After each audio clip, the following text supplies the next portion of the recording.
Hello, friends. Welcome back to Dr. Pooja's Gynepedia. And I hope कि आप सभी खुश हैं और स्वस्थ हैं. आज हम डिस्कस करने जा रहे हैं part 6 of contraception series, that is long acting reversible contraceptives, जिन्हें हम लार्क भी बोलते हैं. इसमें हम जानेंगे अबाउट द डेफिनेशन, इसमें कौन कौन से मेथड्स इंक्लूड होते हैं, क्या इनके एडवांटेजेस और डिसएडवांटेजेस हैं. फिर हम इंडिविजुअली डिस्कस करेंगे इंजेक्टेबल्स और इम्प्लांट्स को, इनका मैकेनिज्म ऑफ एक्शन क्या है, types of injectables and implants, इन्हें कैसे यूज़ करना है, इनके advantage, disadvantage, indication and Contra indication. तो शुरू करते हैं लार्क से, दैट इज डेफिनेशन से.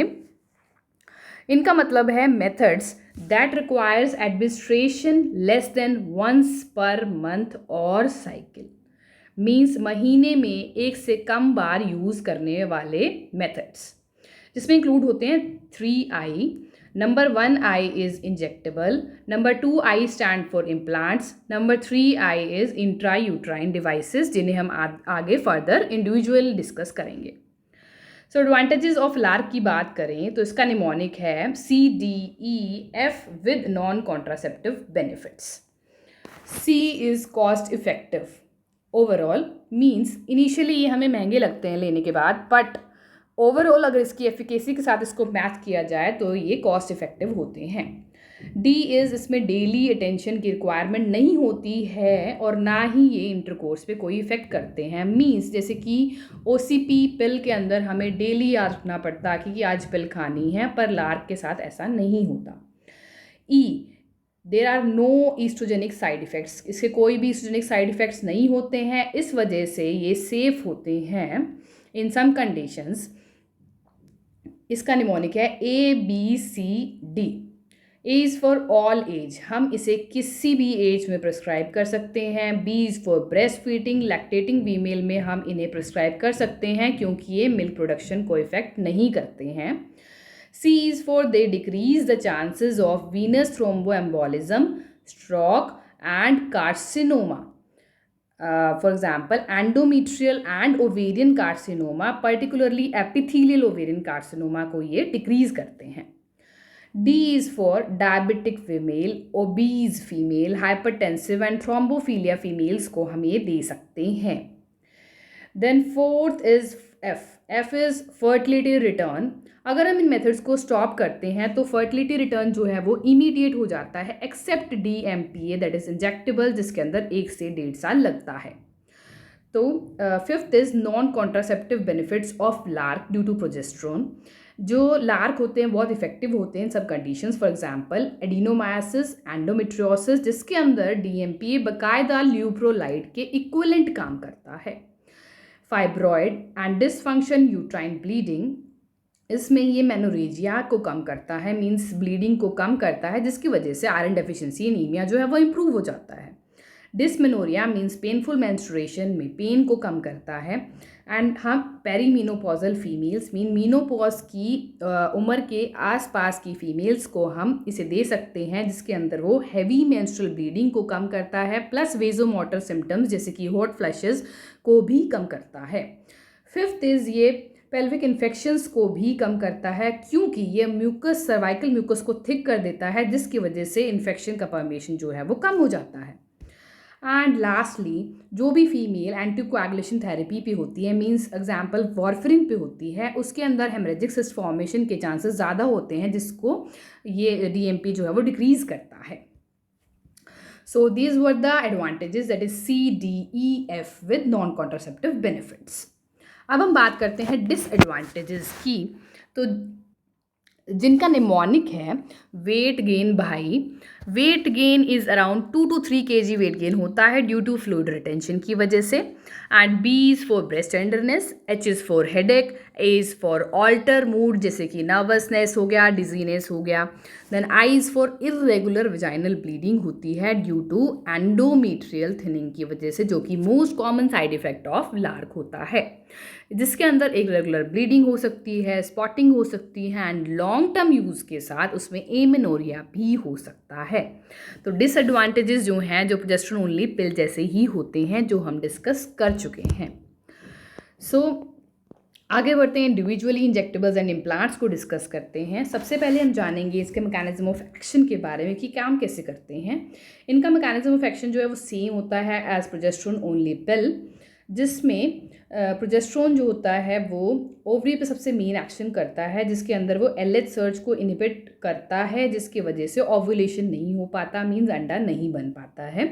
सेकेंड इज प्रोजेस्टेरोन जो है वो ट्यूबल की मोटिलिटी को भी कम करता है।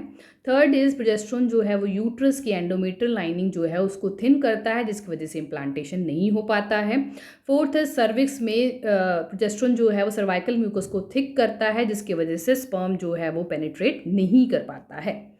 तो हम बात करें इंजेक्टेबल्स के बारे में, दो टाइप्स के होते हैं। First is progesterone only injectable and second is combined injectable, जिसके अंदर ईस्ट्रोजन एंड प्रोजेस्टेरोन दोनों होते हैं। फॉर एग्जांपल साइक्लोफेम एंड मेसीगाइना, और ये इंडिया में इतने ज़्यादा यूज़ नहीं किए जाते हैं। तो हम डिटेल में डिस्कस करेंगे अबाउट प्रोजेस्टेरोन ओनली इंजेक्टेबल्स में। सबसे पहले आता है DMPA, जिसका फुल फॉर्म है डिपो मेड्रॉक्सी प्रोजेस्टेरोन एसीटेट, जिसको डेपोप्रोवेरा और अंतरा के नाम से भी जाना जाता है। इसकी डोजेज की बात की जाए तो इसे 150 मिलीग्राम इंट्रामस्कुलरली 3 मंथली देना चाहिए। और सबसे इम्पॉर्टेंट बात ये है कि ये गवर्नमेंट ऑफ इंडिया की तरफ से फ्री ऑफ कॉस्ट अवेलेबल है अंडर हम दो स्कीम बाय द नेम अंतरा, ताकि लैक्टेटिंग फीमेल में इसे हम कॉन्ट्रासेप्टिव मेथड को प्रमोट कर सकें और वो फीमेल जो है इसे फ्रीली यूज़ कर सकें आफ्टर 6 वीक्स पोस्टपार्टम। सो अब हम बात करते हैं कि इसे यूज़ कैसे करना चाहिए। जैसे कि आपने देखा कि अंतरा जो है वो वाइल या फिर प्री फिल्ड सिरिंज में अवेलेबल होता है, तो इसे यूज़ करने से पहले शेक कर लेना चाहिए। और अगर हम इसकी इनिशिएशन की बात करें तो नॉर्मल मेंस्ट्रुएटिंग फीमेल में with in 5 days of menses इसे हम यूज़ कर सकते हैं, जिसके दौरान हमें बैकअप के मेथड की रिक्वायरमेंट बिल्कुल भी नहीं होती है। पर अगर हम 5 डेज़ के बाद इसे यूज़ करते हैं तो हमें 7 डेज़ बैकअप की रिक्वायरमेंट होती है, मीन्स कि हमें इस मेथड के साथ दूसरा कॉन्ट्रासेप्टिव मेथड भी यूज़ करना पड़ता है। सेकेंड इज पोस्टपार्टम फीमेल में, लैक्टेटिंग फीमेल में इसे हम 6 वीक्स के बाद यूज़ कर सकते हैं एंड नॉन लैक्टेटिंग में हम इसे कभी भी यूज़ कर सकते हैं। पोस्ट अबॉर्टल पीरियड में हम इसे इमीडिएटली विद इन 7 डेज तक यूज़ कर सकते हैं। फोर्थ इज अगर हमें किसी इंट्रायूट्राइन डिवाइस मेथड से इस मेथड पर स्विच होना है, तो जब हम इंट्रायूट्राइन डिवाइस रिमूव करते हैं उसके 1 हफ्ता पहले हमें एक TMPA का शॉट देना चाहिए। सो आगे बढ़ते हैं ड्यूरेशन की तरफ। तो इसे 3 मंथली और या कह सकते हैं 13 वीकली दिया जाता है, जिसका ग्रेस पीरियड होता है 2 weeks by intramuscular route. And failure rate की बात करते हैं तो efficacy is with perfect use it is 0.2 and typical use it is 6। Second is depot sub Q Provera, जिसको यूनिजेट के नाम से भी जाना जाता है। इसका डोसेज रहता है 104 मिलीग्राम सब क्यूटेनियसली 3 मंथली। एंड जैसे कि आप इमेज में देख पा रहे हो ये बहुत छोटी सी निडल होती है, तो इसको सबक्यूटेनियसली यूज़ किया जाता है। Third is are NET EN means norethisterone enanthate, जिसका डोसेज 200 मिलीग्राम इंट्रामस्कुलरली 2 मंथली रहता है। So these were are injectables.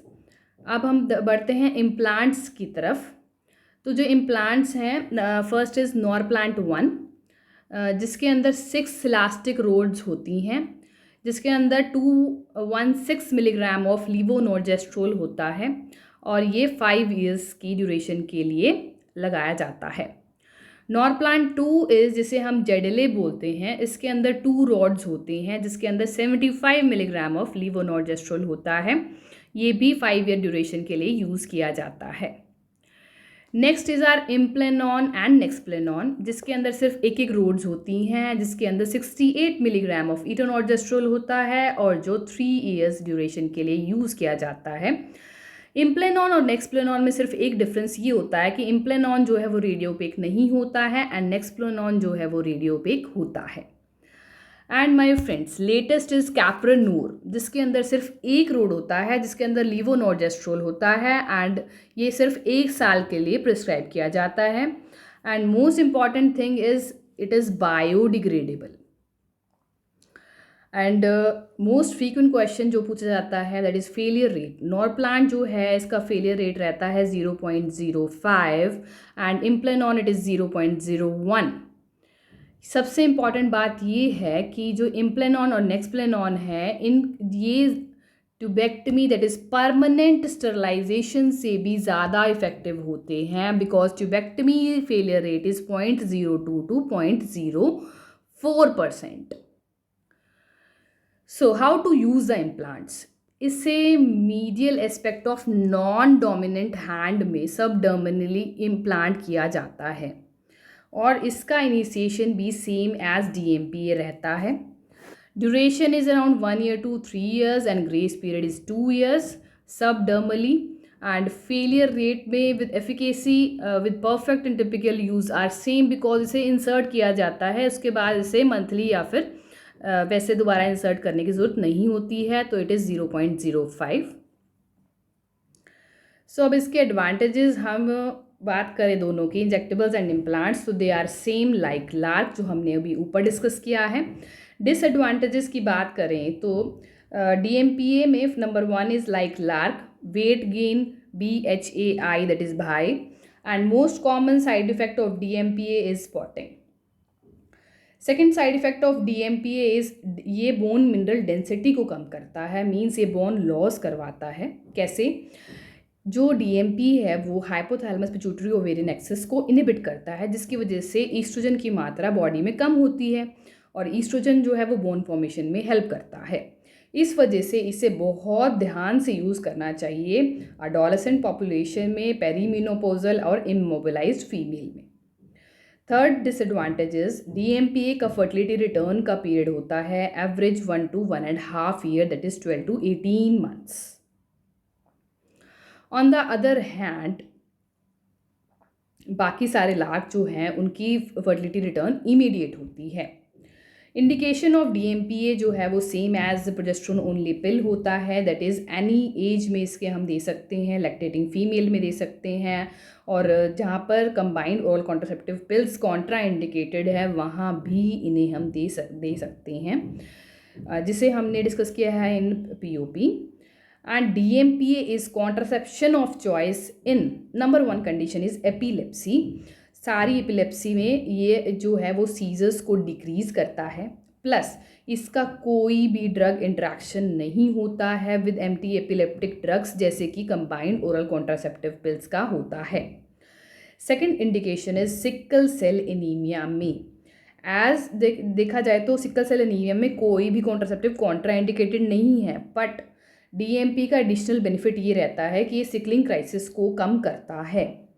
Then कॉन्ट्रा इंडिकेशन of DMPA is BLU that is blue, breast cancer, liver disease and unexplained vaginal bleeding. So this was about DMPA and then we will discuss about the implants. Advantages are same like LARC. Disadvantages, first is like LARC, then second is local that is hematoma, irritation and rashes. Third is ये जो है infections, migraine और expulsion के chances को increase कर देते हैं। Fourth is इसका इंसर्शन एंड रिमूवल के लिए ट्रेनिंग की रिक्वायरमेंट होती है। सो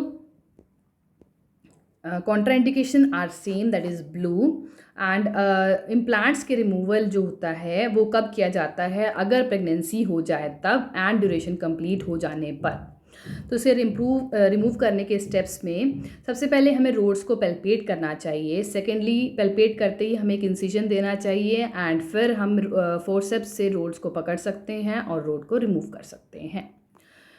So guys, this was my video on injectable implants and LARC, and hope you like my videos, and please do comment on these videos and do forward and subscribe my channel.